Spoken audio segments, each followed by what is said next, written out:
Philips. It's time now for my esteemed guests to unburden themselves and tell me what they need to talk about. And Superwoman campaigner Kellie-Jay Keen has chosen the Gender Recognition Act. But first of all, here's some facts.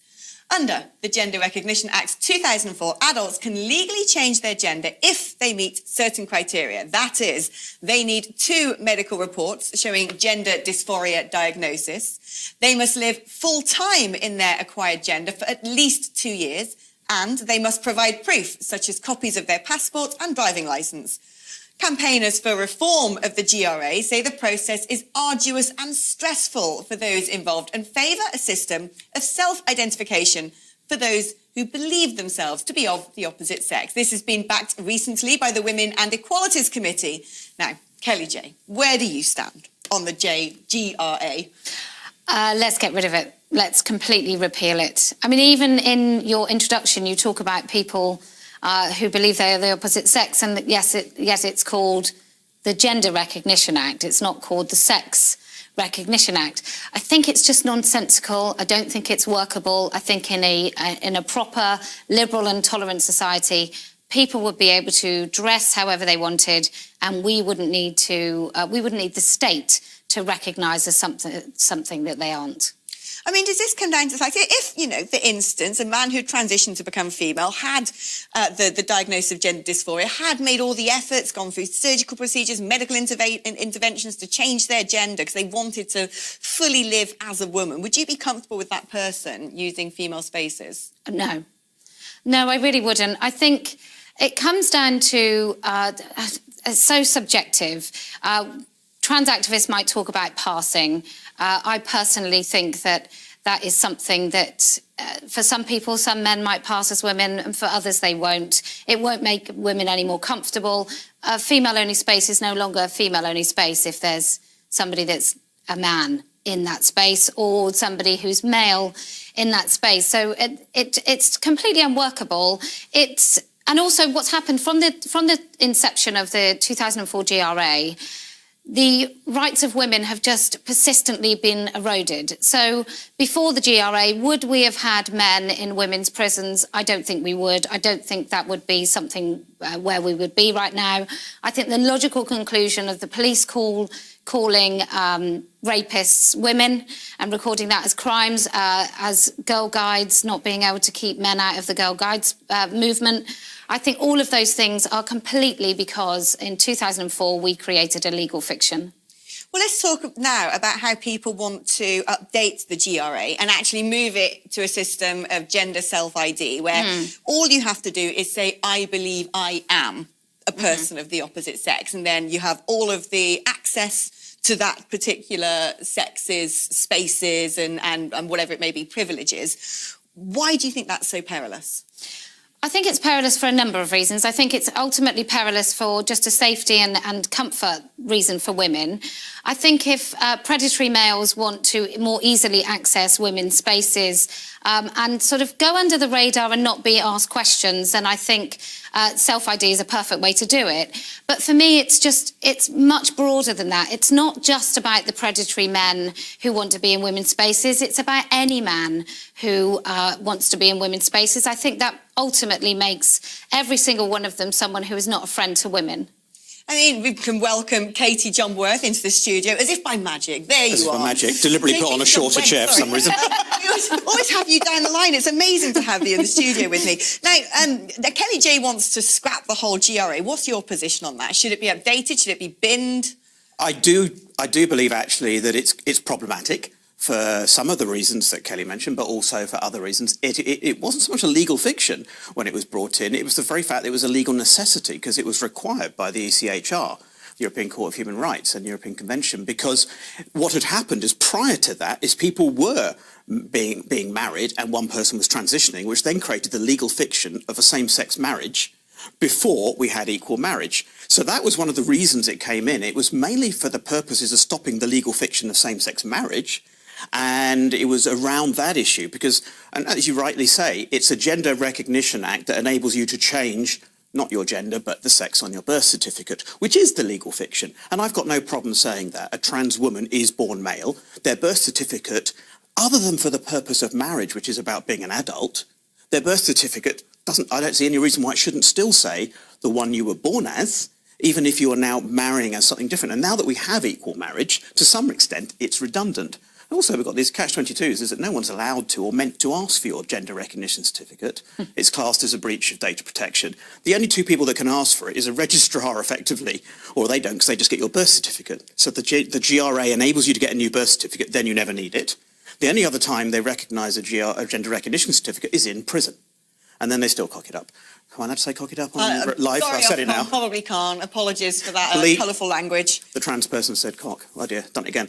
And again, we apologise a second time. Now, but you know what I mean. That's the issue. Before you drop another clanger, when it comes to gender self-ID, are you worried actually that the trans community might be infiltrated by opportunists, essentially?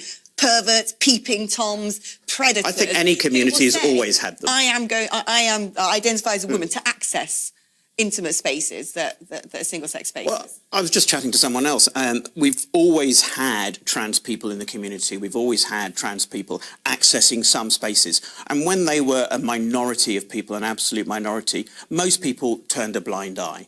And also, so long as, again, they were behaving, then what you monitored, what you policed was bad behaviour, not someone's presentation or anything else like that. So there's always been trans people in the community. And the irony is, if we're talking about updating the GRA for self-ID purposes, the difficulty is at the moment, in order to be trans, you have to self-ID for 2 years before you can even enter the system. So we already have self-ID, but it's a completely different process to get this gender recognition certificate. And that's one of those things where it doesn't actually help most people. 99% of people don't go down the path of asking for a gender recognition certificate. I don't think it's anything to do with the cost of it. The fact that the government's going to knock it down from 150 quid to a fiver, that's not going to save the day. If making it easier in terms of the hoops you have to jump through, I still think those hoops should be there, personally. Yeah, I mean, because it's a rare group of people within the trans community who even request a GRC. If people have jumped through the hoops as they stand now, and someone like Katie, John, or whoever... Actually, I haven't got one, even though I've gone all the way in every other sense. But if a man has fully transitioned, I mean, surely then you can identify this person has just done what they need to do for themselves and isn't a threat, and women shouldn't be threatened by someone like that.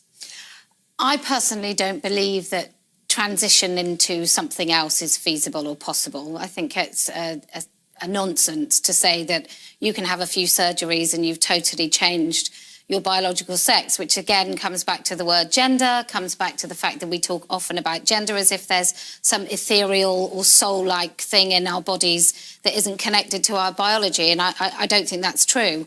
So as far as I'm concerned, it really is about the autonomy and the sanctity of women's spaces and not having any men in them under any circumstances. And why do you think it is that there's such a vitriolic campaign against you, especially when it comes to voicing these opinions? Well, because I'm always right. Why do I think? I think for some men it's very difficult. I mean, we talked about the word no. I think for some men it's very difficult for women to say the word no and mean it, and be unapologetic about it. And I refuse to be polite and nice about basically preserving women's boundaries and rights. Yeah, I mean, Katie, briefly, because we've got to keep a tight format on this show, have you been under attack as well for actually standing up for women? Yeah. I get piled on, I get cancelled, I get blocked by both sides in this whole so-called debate thing. And I think one of the biggest issues for me as well is that we both stereotype each other, you know, angry woman, gender critical, the T word, or any other bits of the language. And then the trans person is also stereotyped as a trans rights activist, only having this monolithical kind of opinion, only being part of a fixed ideology and a movement. I think we have to recognise that everyone's a human being and everyone's an individual in all of this. And to tar everyone with the same brush is awkward. I mean, and I understand completely why women's spaces are there, why they are created, and why. It's not that all men are rapists, it's that women need a space apart from men. It's a bit like leaving your front door open. Yeah. It's going to be the burglar who takes the opportunity. But there are many of those spaces that have been accessed for years by some people, as opposed to all people. Yeah. And I don't believe personally, and this is, I don't speak on behalf of any other trans person, I will be shot down in flames for not towing a party line as well. But equally, I don't choose to access a woman's space unless I've been invited in or welcomed. We appreciate that. KJ, thank you so much. I love how we got two KJs. Thank you both for bringing this debate to the public, and always a contentious one indeed. Well, we asked the government for their position on the Gender Recognition Act. A spokesperson said the government believes the current provisions in the Gender Recognition Act are effective and allow for those who wish to legally change their gender to do so. We listened to those who responded to the GRA consultation and are taking steps to modernise the way that individuals can apply for a gender recognition certificate as a result, including reducing the cost and moving the process online. Well, you've been emailing us throughout the show today, and another of our main subjects was collector culture. Tina says, it's not just men that share around nude images. There are many examples of women doing it as well. As a woman, I feel that we can actually get away with it more compared to men. You have a point there. Dave says, if you don't post it, then it can't be shared.